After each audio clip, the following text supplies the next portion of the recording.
Assalamualaikum warahmatullahi wabarakatuh. Halo teman-teman dan Bapak Ibu dosen yang saya hormati. Perkenalkan, saya Lulu Alhamdiani dengan NIM S1K02510035 dari Program Studi Pendidikan Fisika Universitas Mataram. Pada video kali ini saya akan mempresentasikan materi tentang istilah dalam bahasa Indonesia untuk memilih tugas mata kuliah bahasa Indonesia yang diampu oleh Bapak Andra Adrianto SPD 6. Sebelum masuk ke materi, saya ingin memberikan contoh sederhana yang sering kita temui dalam kehidupan sehari-hari.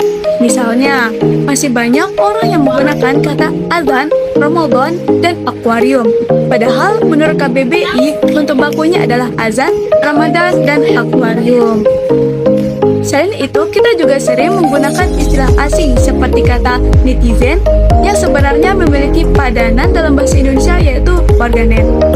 Dari contoh tersebut, kita dapat melihat bahwa penggunaan istilah sangat dekat dengan kehidupan sehari-hari dan penting untuk dipahami agar penggunaan bahasa Indonesia menjadi lebih baik dan benar. Selanjutnya, kita masuk ke materi yaitu mengenai istilah dalam bahasa Indonesia.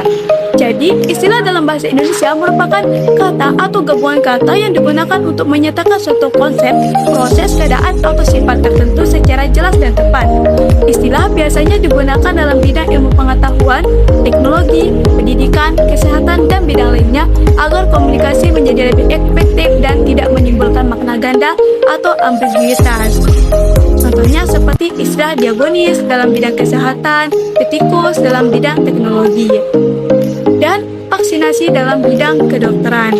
Dengan adanya istilah, penyampaian informasi menjadi lebih sistematis dan mudah dipahami oleh masyarakat. Namun, dalam penggunaannya masih terdapat beberapa permasalahan. Saat ini, masih banyak masyarakat yang menggunakan istilah tidak baku ataupun istilah asing tanpa menyesuaikan dengan kaidah bahasa Indonesia.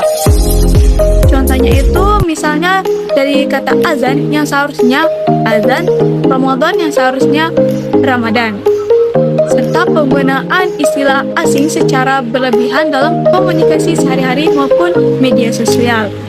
Kurangnya pemahaman terhadap istilah baku dapat menyebabkan kesalahan penulisan, kesalahpahaman makna, dan menurunkan kualitas penggunaan bahasa Indonesia terutama dalam karya ilmiah. Selain itu, pengaruh globalisasi dan perkembangan teknologi membuat masyarakat lebih sering menggunakan istilah asing dibandingkan istilah bahasa Indonesia. Adapun solusi yang dapat dilakukan yaitu yang pertama, masyarakat perlu membiasakan diri menggunakan istilah baku sesuai dengan KBBI dan pedoman umum pembentukan istilah.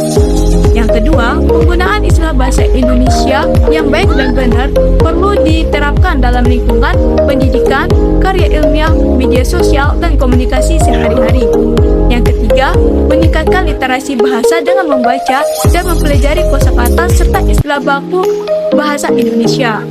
Yang keempat, lembaga kebahasaan perlu terus memperbarui dan mensosialisasikan istilah-istilah baru agar masyarakat mengetahui padanan kata sesuai dengan bahasa Indonesia. Dengan demikian, penggunaan istilah dapat meningkatkan kualitas komunikasi dan menjaga kebakuan bahasa Indonesia. Sebagai penutup dapat disimpulkan bahwa bahasa Indonesia memiliki peran penting dalam komunikasi, terutama dalam bidang ilmiah dan pendidikan. Penggunaan istilah tepat dapat membantu penyampaian informasi menjadi lebih jelas, efektif, dan mudah dipahami. Oleh karena itu, kita sebagai pengguna bahasa Indonesia perlu memahami dan menggunakan istilah baku sesuai dengan kaidah bahasa yang berlaku. Sekian presentasi dari saya. Mohon maaf apabila terdapat kekurangan dalam penyampaian materi. Terima kasih atas perhatian teman-teman dan Bapak Ibu dosen. Wassalamualaikum warahmatullahi wabarakatuh.